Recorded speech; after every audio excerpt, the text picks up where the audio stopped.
Quand j'étais au collège, je n'étais pas comme les autres à jouer à Call of ou autres FPS. Moi, ce qui me faisait kiffer, c'était les animés.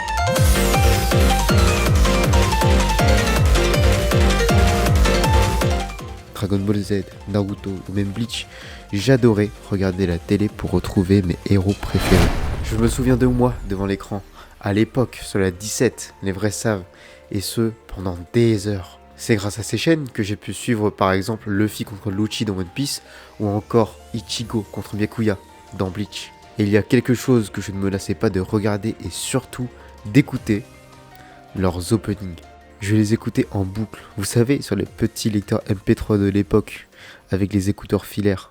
Je n'écoutais que ça, et la chanson que je me mettais en boucle, c'était Change de Miwa.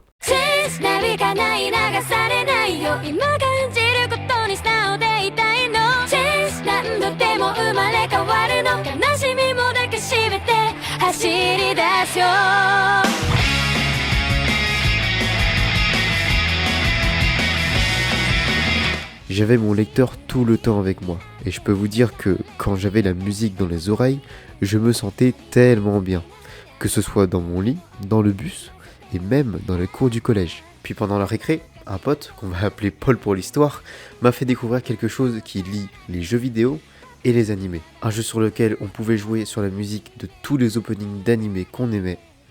Ce jeu, c'est... Welcome to us. Click the circles. Ce jeu, Osu, je le porte vraiment dans mon cœur, parce que c'est un des premiers jeux sur lequel j'ai passé beaucoup de temps. Et si vous ne connaissez pas ce jeu, c'est normal. Je pense que la communauté Osu n'est pas la plus grande, mais ce n'est pas la plus petite non plus. Et le but du jeu... Vous savez quoi ? On va faire le tutoriel du jeu ensemble. Allez, c'est parti. Tuto. Hop là. Le jeu est simple, il suffit de cliquer sur les cercles au bon moment, car vous l'aurez remarqué, mais c'est un jeu de rythme. On a des cercles simples,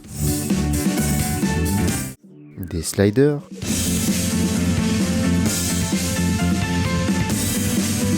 et des spins.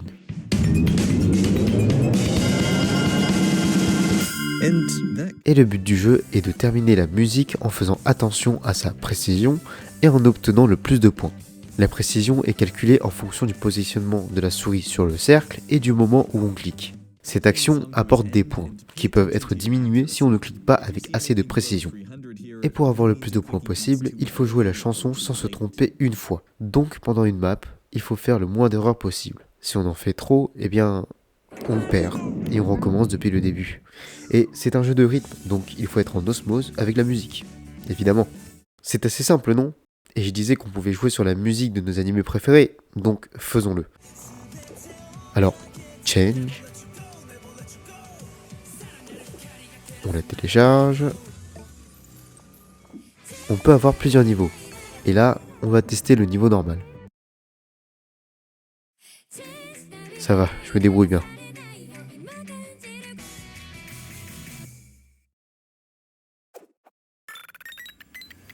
Rang A. C'est pas mal. Par curiosité, je veux bien voir celui-là. Ah oui, ça change.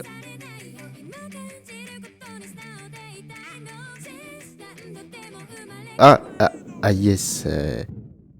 Super. Oh, on peut voir les premiers sur le classement global. Je veux bien voir comment ils jouent.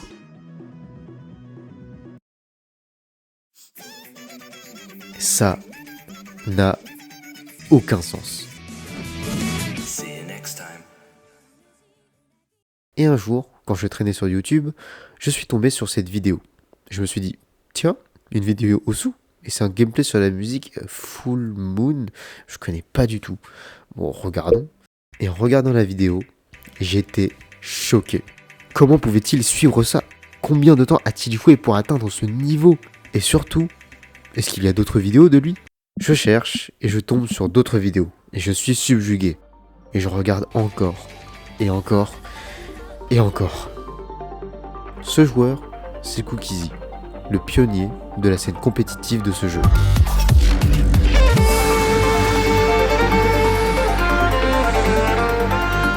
Tout d'abord, il faut savoir que Osu a été développé en 2007 par Dean Herbert, alias Pepi. Peut-être que certains ont fait le rapprochement avec le jeu DS japonais Osu Tatakae Oendan, sorti en 2005. Et oui, Pepi s'en est grandement inspiré pour faire le jeu Osu sur PC.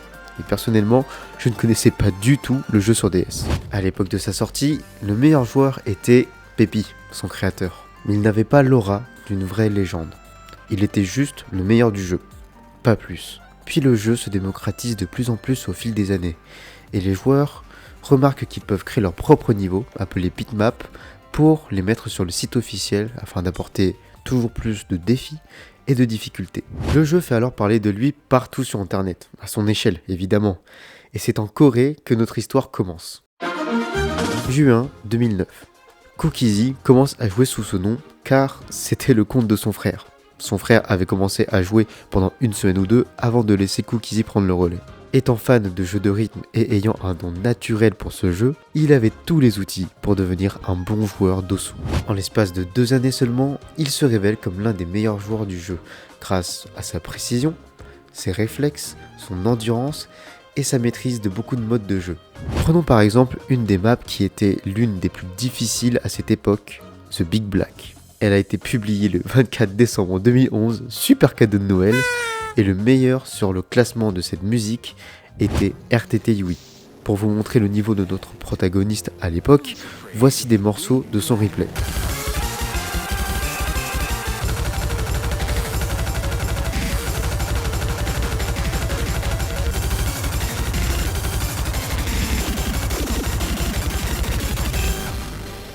Voilà, il est arrivé 4ème. Donc il fait partie des meilleurs à cette époque et il arrive même à faire un top 1 mondial sur des bitmaps pendant quelques jours. Vous l'avez compris, il n'a pas vraiment l'aura d'une légende, en tout cas pour le moment. Il vacille entre la 6ème et la 1ère place. Mais plus il joue et plus on le voit mettre des combos entiers, donc des full combos, sur des maps comme Cry for Eternity,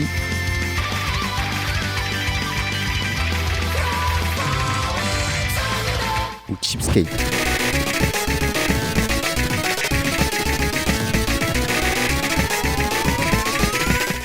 Dépassant ses concurrents et obtenant la 1ère place du classement global sur ses musiques.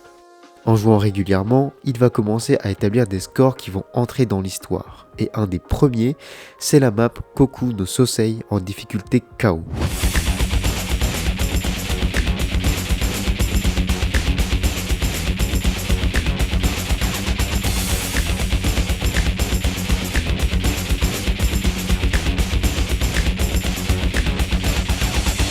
Il a réussi à la finir en SS, donc en full combo, sans faire aucune erreur au niveau du timing ou de la précision.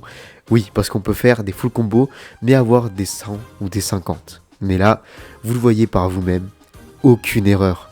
Mais comment savoir si un joueur est meilleur qu'un autre? Est-ce qu'on cumule les premières places sur les bitmaps? Et donc ce qui fait que la personne qui a le plus de premières places sur les bitmaps gagne? Eh bien non. Quand on finit une bitmap, on récupère des performance points, plus communément appelés PP. Pour cumuler les PP qu'on gagne sur les bitmaps, c'est en fonction de la difficulté de celle-ci. Plus elle est dure et plus on gagne de PP. Donc si on fait un score parfait en plus, le nombre de PP est énorme. Bon, c'est grossièrement expliqué, parce que c'est plus complexe que ça. Il y a des calculs à faire, etc. Mais ce n'est pas le sujet. Cookiezi va se battre pour la 1ère place avec White Wolf et RTT Yui, avec une différence de quelques PP. Et ce sera en fin d'année 2012 qu'il va rattraper ses rivaux et prendre la 1ère place. D'ailleurs, il faut savoir qu'ils se battent pour la 1ère place depuis mi-2011. Donc ce n'est pas une bataille qui a commencé en 2012, mais c'est vraiment cette fin d'année qu'il va imposer son autorité, car il va garder son trône pendant presque 1 an entier. Et ce, grâce à des full combos sur des maps comme Kent Defeat Herman avec une difficulté de 6,83 sur 10. Puis l'année d'après, il va écrire l'histoire, avec un score qu'il a réalisé sur la map Freedom Dive, avec une difficulté de 7,42. Il termine le niveau avec une précision de 99,97% et un full combo quasi parfait. Et s'il s'est ancré dans l'histoire du jeu, c'est parce qu'à cette époque, la map était considérée comme impossible par toute la communauté, à cause de la longueur de la musique et de ce qu'on appelle des streams, des enchaînements très rapides de cercles. Ce que vous voyez là, ou là, Et tout ça à 222 BPM. Juste pour que vous le sachiez, 222 BPM, donc battements par minute, c'est ça. Mais il a tout simplement prouvé le contraire. Et arrive la seconde moitié de 2013. À force de jouer de manière régulière et pendant de longues heures, Cookiezi a commencé à avoir des répercussions négatives sur sa vue. Malheureusement, ce n'est pas la seule mauvaise nouvelle. Il y a un membre du staff d'Osu qui a injustement signalé son compte comme étant offensant. Ces deux raisons l'ont poussé à faire une demande de suppression de son compte auprès du personnel d'Osu. Mais ils ont refusé sa proposition. Non, ils peuvent pas faire ça aux meilleurs joueurs du monde. Tout ça a rendu leur relation très tendue et a conduit à l'une des plus grandes controverses de l'histoire d'Osu. Et ce sera finalement le 11 novembre 2013 que Cookiezi sera banni du jeu Osu. Cela à cause d'une personne qui s'est connectée sur le compte de Cookiezi pour faire des scores frauduleux. Il s'est alors retiré de la scène et de la communauté Osu. On ne parlait plus de lui que comme une légende. Légende d'un joueur qui a marqué ces 2 dernières années. Vous savez, une légende, c'est tout d'abord une histoire. Une histoire qu'on raconte parce qu'elle nous a marqué. Parce que la personne qui est devenue cette légende a ancré sa présence dans l'histoire. Et celle de Cookiezi, elle ne peut pas se terminer comme ça. Une rumeur dit qu'il aurait participé à un tournoi sud-coréen, 2 ans après son baptisement, sous le nom de Burst Limit. Burst Limit qui signifie un dépassement bref d'un seuil maximal. Et il porte bien son nom parce que Cookiezi dépasse toujours ses limites, dans n'importe quel bitmap auquel il jouait. Et malgré qu'il ait été disqualifié de ce tournoi, il a montré qu'il était toujours vivant. Puis, c'est lorsque personne ne s'y attend qu'un jour, Cookiezi va lancer un live sur Twitch dans lequel il joue encore et encore. 8 mois après son ban, ses progrès deviennent fulgurants. Sa précision va augmenter, son endurance et sa vitesse aussi, plus rien ne l'arrête. Il joue à plusieurs maps avec plusieurs modes de jeu qui renforcent sa difficulté, comme le mode Hard Rock, qui rend les cercles plus petits, donc qui force le joueur à être plus rigoureux au niveau de sa précision, qui enlève plus de vie quand on fait une erreur, et qui change la disposition de tous les cercles. Et je ne sais pas si vous le savez, mais les joueurs d'Osu aiment beaucoup le nombre 727. C'est tellement devenu un monument que par exemple, pour le Pixel War de Reddit, ils se sont mis en coordonnées 727 pour faire le logo d'Osu. Il y a toute une histoire sur ce nombre, toute une légende. Et vous savez pourquoi ? Parce que le premier joueur qui a atteint ce nombre de PP, c'est Cookiezi. Voici son replay complet sur la map Blue Zenith en hard rock, ce qui fait une difficulté de 7,73.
Si vous ne comprenez pas la difficulté, laissez-moi vous la montrer. Déjà, cliquer sur des cercles dans un sens puis dans le sens inverse avec un timing aussi serré, c'est difficile parce que le cerveau a tendance à aller dans un sens sans le changer brutalement. Ensuite, ces enchaînements de sliders et de streams sont si rapides qu'ils en deviennent durs. Mais le plus fort, c'est ça. Ces streams sont démoniaques, ils sont rapides, ils durent longtemps et leurs trajectoires sont complexes, surtout celui-là.